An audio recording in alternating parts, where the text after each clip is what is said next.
Hello everyone, welcome back to the Play On Podcast Hurling Edition. In this part, myself and Luke are going to talk about the Dublin versus Antrim game which took place last weekend.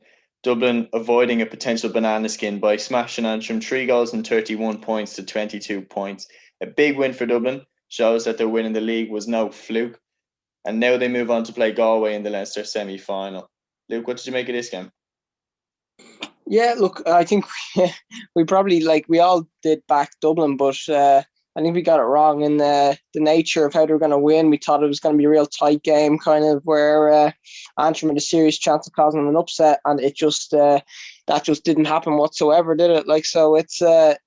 I think a few of us kind of were, I suppose fans were kind of questioning Dublin after the league, kind of felt like there hadn't been much progress been made, and although this isn't going to be the proof that Dublin have turned a corner. It definitely was a positive performance. The 3-31 is a huge tally, but I think a few people were concerned about kind of the scoring forwards up for Dublin. But they did everything that they could possibly have done, I suppose, at the weekend to build momentum going into what's going to be a really, really tough game against Galway.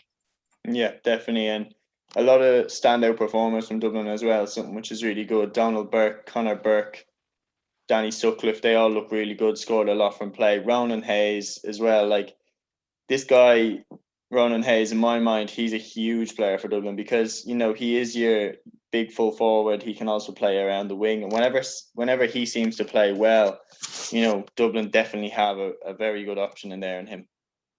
Yeah, absolutely. I think he's kind of similar body type to Seamus Callan, and when he plays in full forward, kind of there's a similar style of play to him. Obviously, he needs to work on kind of a bit more kind of consistent tallies of scoring tallies, putting up kind of, I suppose. But 1-3 the weekend, really, really good, and that's definitely positive. And I think if Dublin are to be kind of a factor this year, they need him to have an absolutely huge year. But yeah, definitely positives. You look in the half forward line, there's Danny Sutcliffe was man of the match. Kind of, he fielded a ridiculous amount of ball, hit 3 points. So did Chris Crummy, and then you've Donald Burke with 5 points for play as well. So look, it's great to see Dublin kind of free scoring as well. So it's definite positives as well. And then you can apply it to the back line, like Owen O'Donnell once again, kind of imperious enough in there, and Liam Rush had a huge game centre half back. So yeah, look, there's positives, but albeit Antrim having a great league, there will still be bigger tests ahead for Dublin. Yeah, definitely. And, the bigger test is the next game for Dublin. As for Antrim, they're going through the back door now.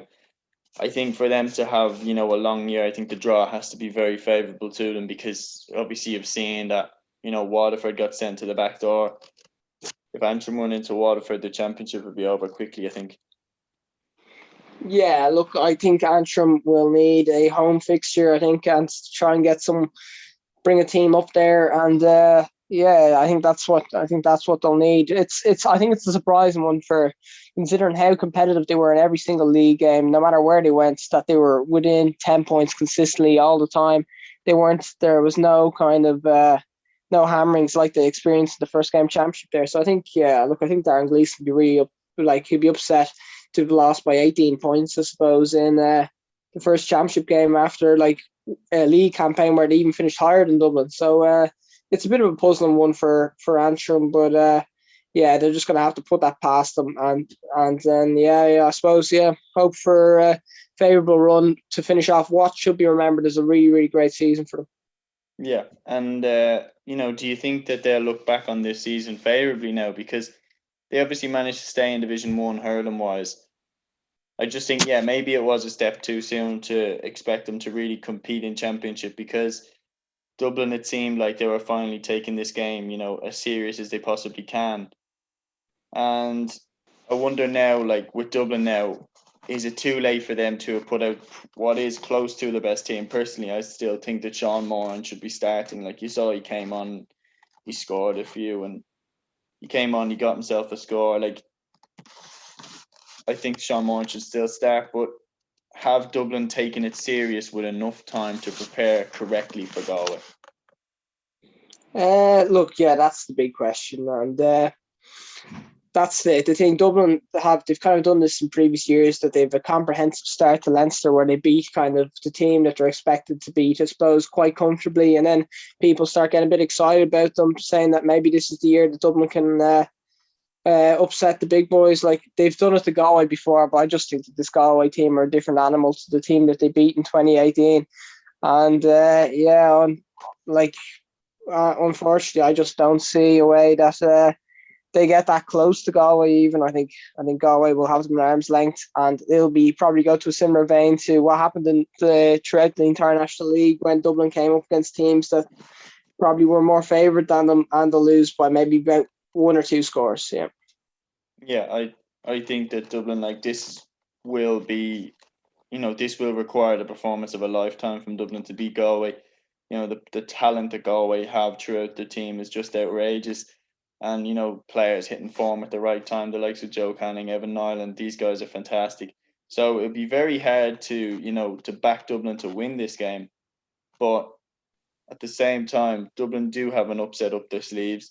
They do tend to, they do have that, steeliness that they've maintained from Anthony Daly and indeed Pat Gilroy, of that they stick in the game for as long as they can. Like, even though they're kind of held at arm's length by Kilkenny in the opening match of the league, Dublin rarely get battered. Like, they rarely, are on the wrong end of a 15, 20 point defeat. Yeah, I suppose like it's really hard one to know, because like we went into this kind of thinking that Antrim would keep Dublin within about 3 or 4 points, and then you see what happens, kind of, and it's just that kind of level up. And yeah, I would still, I know this is a great result for Dublin the weekend, but I still would probably be pretty fearful coming up against Galway. I just think Galway are absolutely flying right now.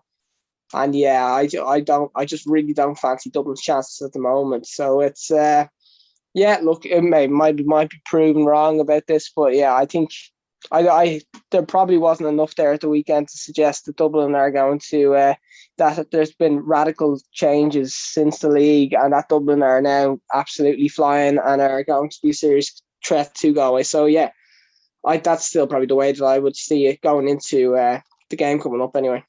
Yeah, I understand what you're saying, but at the same time, Dublin, job done. They beat Antrim more comfortably than we could have expected. So they're definitely, higher up in my estimates than they would have been if they had snuck through by a couple of points.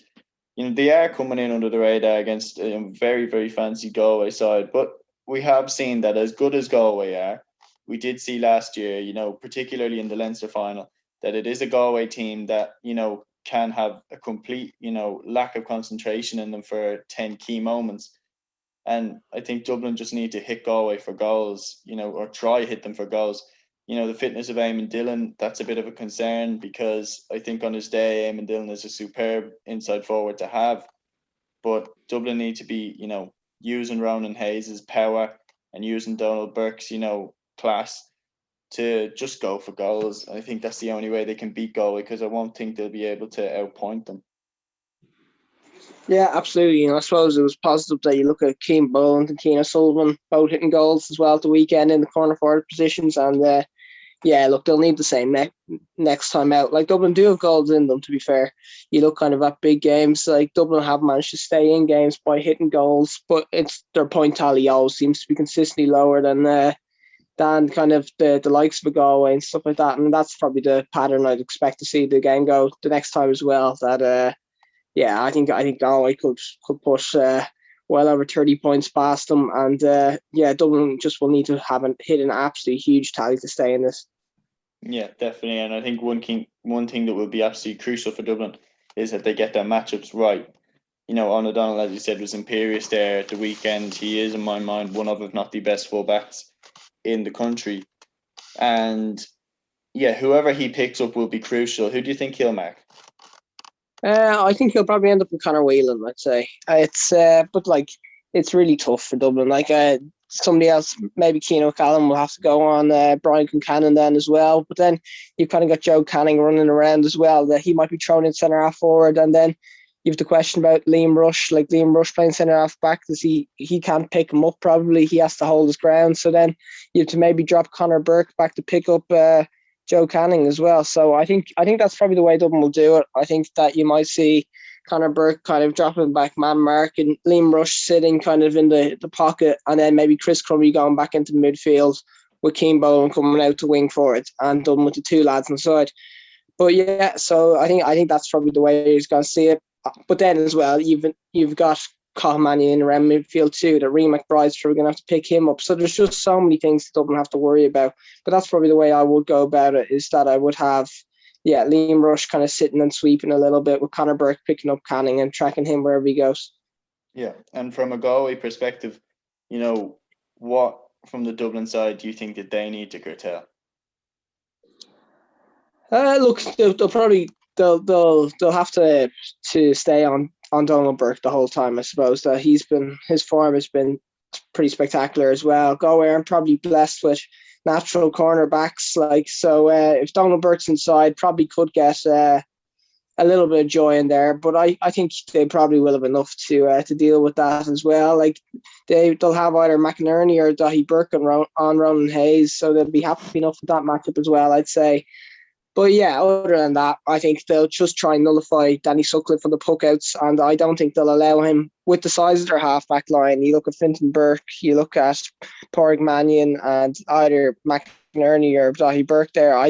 Can't see Sutcliffe being able to dominate from the puckouts as much as he was able to at the weekend. And yeah, so I think Galway would be pretty satisfied defensively with how they kind of match up 50-50 with Dublin. And look, they're just going to play the way they play every week, and they won't be adjusting for Dublin much. They'll just play their own game, I'd imagine. Yeah, definitely. I think that, Dublin are going to go into this game, thinking about Galway. I think Galway will go into the game thinking about Galway as well. Like, Galway have the better hurlers. I think this is a mounted decline for Dublin, but I would be delighted personally if they managed to do it. It would be a huge result for hurling in this county. So that is our preview of Dublin against Galway and our review of the Dublin versus Antrim game, which took place last weekend. We will come back with our review of Wexford versus Laois.